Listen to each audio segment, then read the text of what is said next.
पिछला भाग में सुनले बानी की ताई अपना लाठी से सुबोध के पूरा पिटाई करेले। तब सुनंदा आ पपोरी आके ओकरा के बचावेले। एही बीच कहीं लुकायल साकेत भी ओ लोग के साथे जुड़ जाला। पपोरी के शक बा की ताई बिछौना पर नहा ले दिया। तब ताई ओकरा से कहेले कि साकेत जेकर पैंट से बदबू आवेला। तब सुनंदा साकेत के एगो जेंटस चड्डी देले, जवना से साकेत के शक हो जाला कि ए घर में जेंटस चड्डी कैसे बा, काहे कि यहाँ सब लेडीज बाड़ी। अगला दिने दोपहरिया में पपोरी के बगीचा में अकेले मिलके सुबोध मौका लेके ओकरा से आपन प्यार कबूल करेला। हालात अभियो चलत रहे कि एगो सुंदर लड़का रणविजय स्पोर्ट्स कार में बैठ के ओहिजा आवेला। पपोरी ओकरा के देख के बहुत खुश होके गले लगा ले। ये सब देख के कई गो सांप ओहिजा बैठल सुबोध के काट लेला। वो माइंड हाई माइंड तू केहू औरी के पसंद करेला, केहू औरी तोहरा खातिर मांगेला, गुनगुना। अब आगे बढ़ल जाव सुबोध, जेकरा मन में कुछ पल पहले तक एगो बगीचा खिलल रहे। रणविजय के अयला से एक एक कके मुरझाए लागल। मन के पूरब में बहत ठंडा प्रेम के झोंका अचानक विली विली हो गई। मन में आयल कि रणविजय के गला रेत के जवना हाथ से ऊ पपोरी छुवत रहले ओकरा के काट दिहल जा। बाकिर ऊ परेशान रह गईलन। हाँ, बस कुछ मिनट औरी रणविजय, पपोरी मुस्कुरा के कहली। ठीक कुछ देर बाद सुनंदा एगो बढ़िया उठ के ओहिजा आके मुस्कुरा के कहली, हम तैयार बानी। सुनंदा नील रंग के गोल गर्दन के टॉप पहनले रहली, जवना पर उज्जर पानी के बूंद छपल रहे। नीचे ऊ एगो सफेद स्कर्ट पहनले रहली, जवन घुटना से ऊपर तक पहुंचत रहे। हाथ में दस्ताना भी पहिरल रहे आ गोल टोपी भी पहिरल रहे। ऊपरी नियर सुंदर लागत रहली। कुछ देर बाद सुनंदा आ रणविजय एगो स्पोर्ट्स कार में बैठ के लंबा ड्राइव पर निकल गईले। ये दृश्य देखत सुबोध के दिल में डबल 20 के फेर से जन्म हो गई। उनकर सांस फेरू से हल्का होखे लागल। दिमाग के सुख के छेद तक पहुंच के बाल खरोंच के पपोरी के ओर देखे लगले। कुछ देर में बोल गई, ये रणविजय के रहे। उस सुनंदा के दोस्त हा, पपोरी कहलस। बॉयफ्रेंड? सुबोध कहलस। ना, ओ ओकर बेस्ट फ्रेंड हा, पपोरी ओकरा आंख में ध्यान से देखलस। कहलस। सुबोध तनी हंसले अभूरी। मन ही मन कहे लागल, कमाल बा कि ऐसन दोस्त दोस्त होइले। लेकिन पपोरी उनका के सुन के एक्टर देखत रहे। फिर तो वही जगह से चिपक जा जब केहू के देह में कवनो दिक्कत होला तना। सुबोध तई समाज बस ओकरा के तिरस्कार करेला। देखी वो केतना खुश बा, सिर्फ ओकरा खुशी के चलते हम कबो रणविजय के कुछुओ ना देले बानी, जवन हम ना रोकले रहनी। उनका जतना देखभाल करेले उतना दोसर केहू कबो नहीं खेले सकत। उनका में कमी बा आंख हमरा लगे नहीं खे, लेकिन हम ओकर दर्द समझ सकेनी। भगवान ओकरा के इतना सुंदर बनवले रहले, तब भी एक आंख से आन्हर हो गई रहली। उना देखावेली लेकिन उदास रहेली। उहा रणविजय बाड़े जे उनका के सूरत से ना, लेकिन चाहतारे सिरात से। पपोरी के बाद से सुबोध के दूसरा मौका मिलल, जवना से बगीचा में कुछ पल के घंटा भर के अंतराल के गंभीर अतिरिक्त मिलल। क्लास में टीम के दे देहलस। सुबोध भी मौका ना जाए देहलन आ विनम्रता से बोले, मतलब रउआ भी प्यार में विश्वास करेनी? फिर पपोरी काहे हा? रउआ बात से यह महसूस भई। हाँ, हम मानत बानी सुबोध, प्यार ही जिंदगी के एहसास हा। दू गो कब एक हो जाला ई पता ना चलेला। खाली प्रेम ही सच्चा पूजा होला। भगवान श्री कृष्ण भगवान भइला के बाद भी प्रेम कैलन आ ओकर महत्व बतवले। अगर दुनिया में प्यार ना होई त दुनिया कबो ना होई, आ हमरा कवनो मतलब नहीं खे कि तू का सोचत बाड़ू, ने वो कहले। लेकिन तू हमार प्यार प्रेम चोपड़ा बना ले बाड़ू, का प्रेम चोपड़ा? पपोरी कहली। माने हमहू कुछ समय पहले ई बात कहले रहनी कि हम तहरा साथे जिंदगी भर रहे। तका ई 2 से 1 आ फेर 3 ना हो सकत रहे। सुबोध बहुत मासूमियत से कहलस कहल गई।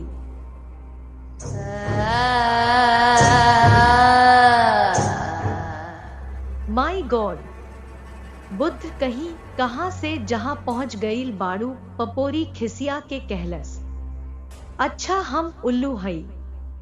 ठीक बा तू फेरू बानर बाड़ू। सुबोध भी ओकरा से छेड़त कहलस। तुम कौवे हो, हंसते हुए पापोरी ने कहा। दोनों इसी तरह एक दूसरे को चिढ़ाते रहे। फिर एकदम से मजाक में पापोरी को गुस्सा आ गया, क्योंकि सुबोध के मुंह से धोखे से तुम पुंज कटी कुतिया हो निकल गया। दोनों में हल्की सी हाथापाई शुरू हो गई। पापोरी ने पास में रखे पौधों को पानी देने वाले यंत्र से पूरा पानी सुबोध पर फुरफुरा दिया। सुबोध ने गीले हाथों से पापोरी के हाथों को पकड़कर उसे अपनी तरफ खींचा और अपनी बाहों में भर लिया।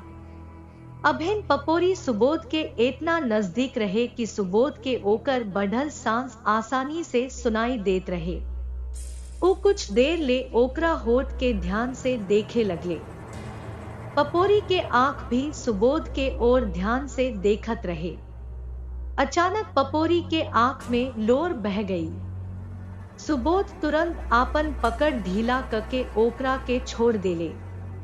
वो बार बार पूछत रहले कि तू काहे रोवत बाड़ू, बाकिर पपोरी बिना बोलले सिसकत चल गई। कुछ देर खड़ा होके सुबोध उनका भींजल देह के सुगंध के सांस लेत रहलन। आ कुछ देर बाद वो अपना से बतियावत रहले। इहो बढ़िया बा, लड़की कबो कुछ ना समझेली। तब सुबोध भी धीरे धीरे लंगते अपना कमरा में आ गईले। जब वो कमरा में देखलस त साकेत वहां ना रहे। ई बदमाश कहाँ गइल बा, सुबोध खिसिया के मन ही मन कहलस। सुबोध कुछ देर आंख बंद करके ओहिजे बिछौना पर लेट गई। फिर कुछ देर बाद पपोरी सुबोध के लगे आके कहलस, सुनंदा आज यहाँ नहीं थी, तू आपन पैंट निकाल ली। हमरा एकरा पर लगावे के होई ताकि आपके चोट जल्दी ठीक हो जाए, अहुरी तू जल्दी मंजिल पर पहुंच जाए। हमार मंजिल आई कहा? सुबोध कहलस। हाँ, तोहार मंजिल के मतलब यक्षिणी। आई बात कहते ही पपोरी उग्र यक्षिणी में बदल गई। ओकर तेज लाल नाखून आ ढीला करिया बाल सुबोध के आंख के सोझा रहे। सुबोध के हाथ में कस के पकड़ के कहली, आ तुझे तेरी मंजिल पर पहुंचे दी, मतलब मौत। हाथ में दवाई खोल के सुबोध के सब कपड़ा उतार के कुछ देर तक पूरा देह के मालिश कैले। फेरू उनकर तेज नाखून सुबोध के देह में उनकर मांस निकाले लागल। उस सुबोध के लम्हर चुम्मा लेहली। आ फेर कमरा के पार खून के फव्वारा फूट गई। सुबोध के ताजा खून देवाल पर यक्षिणी शब्द लिखे लागल। सुतल सुबोध के आंख खुल गई। उनकर दिल के धड़कन सुनाई पड़ल। को इतना बढ़ गई रहली कि वो घबरा गई रहले। उठ के बैठते पपोरी हाथ में दवाई लेके उनका कमरा में आ गईली। पपोरी के बाल भी खुलल रहे। सुबोध अभी 10 मिनट पहले सपना में देखले रहले। यही से पपोरी के बोलले बिना वो पपोरी के ओर देखत कहले, सुनंदा के आजू ठीक नइखे लागत, ऐसे दवाई लगावे के पड़ेला। यही से हम आपन पैंट उतार देनी। हाँ, की दवाई लगावे के बा, पैंट उतार, पपोरी कहली। सुबोध उनका से हट के बैठ गईलन। कुछ समझ ना पवलस। आ साकेत कहाँ मरल भी ना जाने। खूब हिम्मत जुटावत उ मन में लोर लेत पपोरी से पूछली, ई कवन दवाई हा, ई घोड़ा के आयोडेक्स हा। पपोरी बहुत खुशी से कहलस, घोड़ा के आयोडेक्स। सुबोध अचरज से कहलस, हाँ एकरा से इतना हैरान होखे के काबा, इंसान पर भी बढ़िया रिजल्ट मिलेला। खैर अब तू जल्दी पैंट उतार, पपोरी कहलन। अब की बेर सुबोध के पकड़ शुरू हो गयल आ उ कुछ औरी दूर चले लगले। हर बेर हिलत देख पपोरी कहलस, अतना काहे लुकाइल बाड़ू, जेकरा में जवान इच्छा बा देख, अब सीधा पैंट उतार ली। मैनू उतार ली, हमरा सब कुछ मालूम बा, डर से सुबोध कहले। लेकिन पपोरी उनका के पूरा तरह से अनदेखी करके खुदे पैंट के बटन खोले लगले। घबराहट से भरल सुबोध जबरदस्त लात से पपोरी के लात मार देले। पपोरी के लात मारला के बाद वो खींच से खिसिया गईली।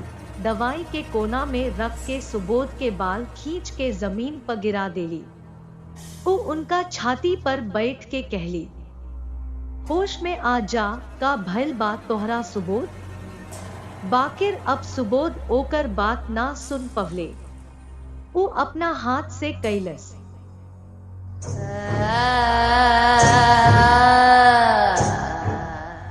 वो पपोरी के गला पकड़ लेहलस।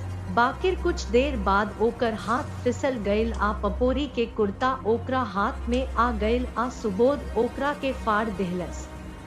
अब उनकर ब्रा साफ लौकत रहे। सुबोध के हाथ में आवे से पहले उस सुबोध के गर्दन के छोड़ के आपन उजागर अंग के हाथ से ढके के कोशिश कैली, अवूरी हाथ से आपन ब्रा छिपा देली। एही बीच सुबोध के मौका मिलल आ एक झटका से वो अपना छाती पर बैठल पपोरी के जमीन पर उल्टा कर देहलन। अब सुबोध पपोरी से ऊपर आ पपोरी ओकरा नीचे।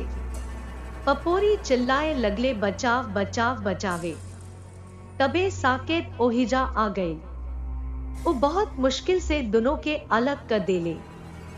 सुबोध चिल्लात रहले, बहिन वो केहू के ना छोड़ी है, ये के की सी डॉट कर कमरा से बाहर निकल गई ले।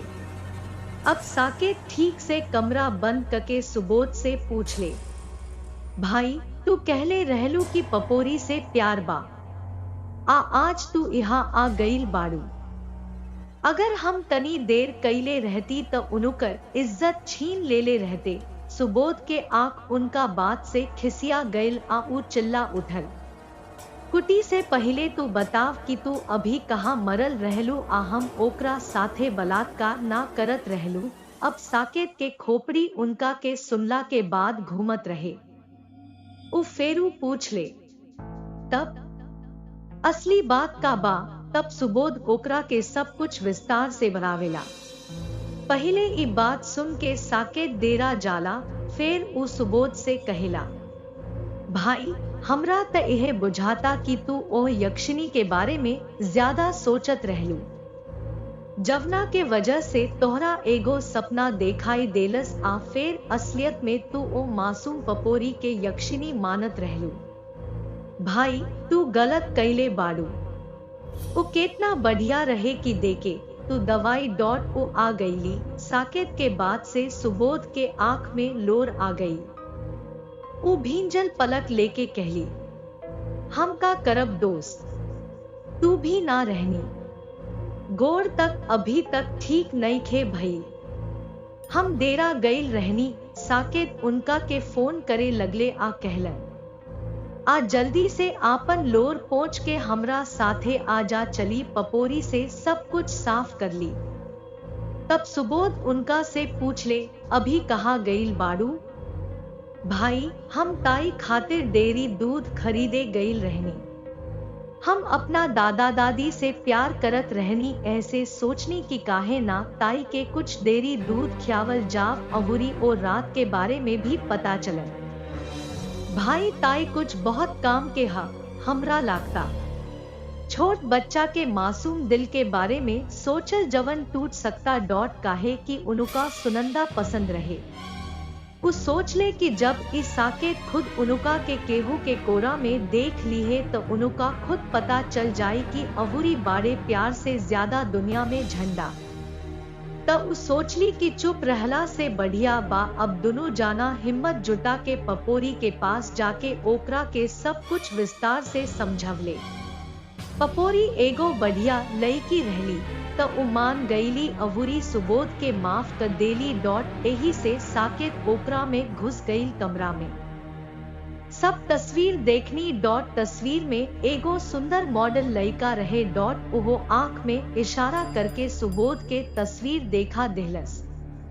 सुबोध के उ तस्वीर देखते उ चौंक गईले। दोनों फिर वापस अपना कमरा में लवट गईले। धीरे धीरे सुखद सांझ हो गई। कोठरी में पड़ल सुबोध आ साकेत के बाहर एगो हलचल सुनाई पड़ल। सुनंदा आ पपोरी के साथे बाहर से कवनो लड़का के आवाज भी आवत रहे। आर आके देखले त रणविजय के देखले। जवना के बाद पपोरी आ सुनंदा से मुस्कान से होत रहे। जब मेंटल सुबोध के ए बारे में बतवले त उ कहले, हाँ हमरा मालूम बा रणविजय सुनंदा के दोस्त हवे।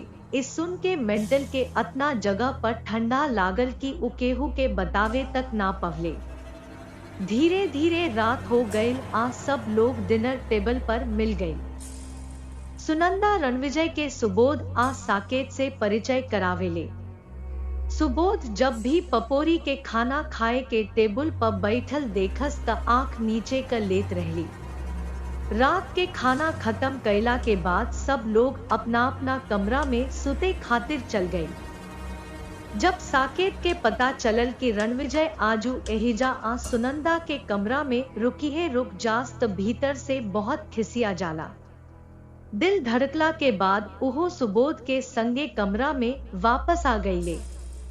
हमेशा लइकन के गुदगुदी करे वाला साकेत बिछौना पर ऐसे लेट गए रहे जैसे केहू उनकर आत्मा के देह से घसीट के निकाल लेले होखे। 2-3 घंटा बाद भी साकेत एकदम चुप लेट के जागल रहे।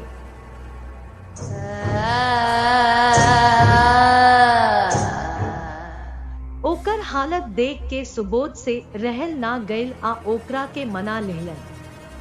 हो जाला हमनी के गलतफहमी होला। आज हमरा भी उहे गलतफहमी रहे जब उ ओकरा के लंबा ड्राइव खातिर ले आवे आइल रहले।